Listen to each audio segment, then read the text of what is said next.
वेट्टियन का मतलब है शिकारी और मशहूर आईपीएस अफसर अथियन रजनीकांत को उनके साथी इसी नाम से पुकारते हैं। अथियन का इंसाफ दिलाने का अपना अंदाज है। वह एनकाउंटर में अपराधियों को मारते हैं और इसे ही न्याय मानते हैं। लेकिन अथियन के खून से सने हाथ तब कांप जाते हैं जब पता चलता है कि उन्होंने गलती से एक निर्दोष को एनकाउंटर में मार दिया है। तो क्या अब अथियन अपने तौर तरीकों में सुधार लाएंगे? क्या उसकी सोच बदलेगी? एनकाउंटर स्पेशलिस्ट एसपी अथियन का मानना है, इंसाफ में देरी का मतलब है इंसाफ का नहीं होना। लेकिन उसके सामने जस्टिस सत्यदेव, अमिताभ बच्चन हैं, जो मानवाधिकारों की रक्षा के लिए पूरी तरह से प्रतिबद्ध हैं। वह एनकाउंटर के खिलाफ हैं।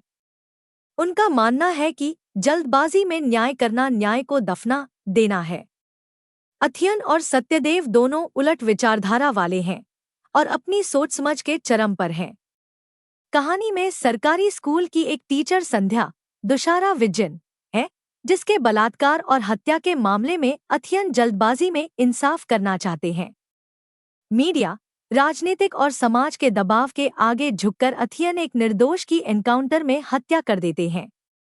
जब सत्यदेव उसे सच्चाई से रूबरू करवाते हैं तो अथियन हताशा से भर जाते हैं। वह संध्या के असली हत्यारे को खोजने निकल पड़ते हैं, जिससे भानुमति का पिटारा खुल जाता है।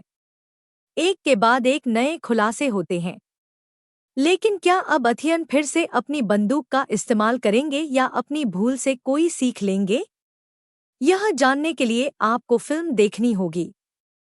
कमर्शियल फिल्मों में पुलिस की कहानी में अक्सर खूब दिखावा होता है। कहानी का हीरो बिना देखे गोली चला सकता है और हर बार उसका निशाना सही लगता है। वह जब पुलिस की गाड़ी से उतरता है तो एक अलग ही स्वैग में दिखता है। इन कहानियों में ना विज्ञान काम करता है और ना ही कोई और नियम। रजनीकांत के साथ डायरेक्टर टीजे ज्ञानवेल की इस फिल्म में भी यह सब कुछ है, लेकिन इसके साथ ही बहुत कुछ अलग भी। वेट्टियन में सिर्फ एनकाउंटर वाली हत्याएं ही नहीं है। फिल्म इस पर बहस की भी मांग करती है। बताती है कि कैसे इन एनकाउंटर्स में सिर्फ गरीबों को निशाना बनाया जाता है, अमीरों को कभी गोलियों का सामना नहीं करना पड़ता। यह फिल्म एजुकेशन सिस्टम की खामियों पर भी सवाल उठाती है। ज्ञानवेल की पिछली फिल्म जय भीम एक गंभीर विषय पर आधारित थी। इस फिल्म ने हर किसी को झकझोर दिया था।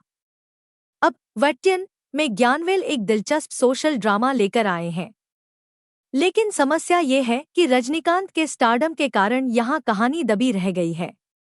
फिल्म का पहला 30 मिनट रजनीकांत और उनके फैंस को समर्पित है, लेकिन फिर यह एक तेजतर्रार खोजी थ्रिलर में बदल जाती है।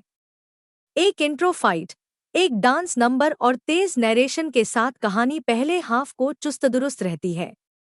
यहाँ तक कि इंटरवल तक आते आते यह एक दमदार मुकाम तक पहुँचती है। लेकिन इसका सेकेंड हाफ चमक को बढ़ाने की बजाय कम करने लगता है। फिल्म में आगे जहां रोमांच और बढ़ना चाहिए, वह उपदेशात्मक होने लगती है और लंबी भी लगने लगती है। रजनीकांत और राणा दग्गुबाती के बीच क्लाइमेक्स वही घिसेपिटे अंदाज वाला है। रजनीकांत के जिस किरदार को फिल्म में नैतिक दुविधा में उलझने वाला इंसान बनाया गया था, वह आखिर में अमीर बनाम गरीब की कहानी के साथ एक और कमर्शियल फिल्म जैसा दिखने लगता है। फिल्म के फाइट सीन ऐसे हैं जो साफ साफ सीटी बजाने के लिए ही लिखे गए हैं, लेकिन एक्शन की कोरियोग्राफी बहुत ही औसत दर्जे की है। बावजूद इसके, टीजे ज्ञानवेल की यह फिल्म पुलिस मुठभेड़ों की नैतिकता पर सवाल उठाती है। दिखाती है कि कैसे अपराध के बाद फर्जी खबरें, छेड़छाड़ किए गए फेक वीडियो, मीडिया ट्रायल, जनता का दबाव अधिकारियों को गलत फैसले लेने के लिए मजबूर कर सकते हैं। यह इस बारे में बात करती है कि कैसे पुलिस, जिन्हें गैरन्यायिक माना जाता है, वे सफेदपोश नौकरी वालों और नीली कॉलर वाले लोगों की जांच करने की बात आने पर रूढ़िवाद में फंस जाती है। वेट्टियन इस बारे में भी बात करती है कि कैसे अमीर लोग एजुकेशन सिस्टम का शोषण कर रहे हैं। रजनीकांत हमेशा की तरह पूरे स्वैग और भारी भरकम अंदाज में है। उनका सुपरस्टारडम ऐसा है कि फिल्म में बाकी सभी किरदार कैमियो की तरह लगते हैं। इसके बावजूद फहाद फासिल ने पैट्रिक उर्फ बैटरी के किरदार में दिल जीता है। वह एक चतुर चोर है जिसे अथियन ने तकनीकी चीजों में मदद करने के लिए काम पर रखा है। हॉर्लिक्स खाने वाले बकबक करने वाले फहाद ने कई सीन्स में कॉमेडी जोड़कर उनमें जान डाल दी है। फिल्म में अमिताभ बच्चन की मौजूदगी बहुत ही बढ़िया है, लेकिन वो सीन्स जहां अमिताभ और रजनीकांत आमने सामने आते हैं बहुत दमदार नहीं बने हैं। उनके बीच डायलॉग और बेहतर हो सकते थे।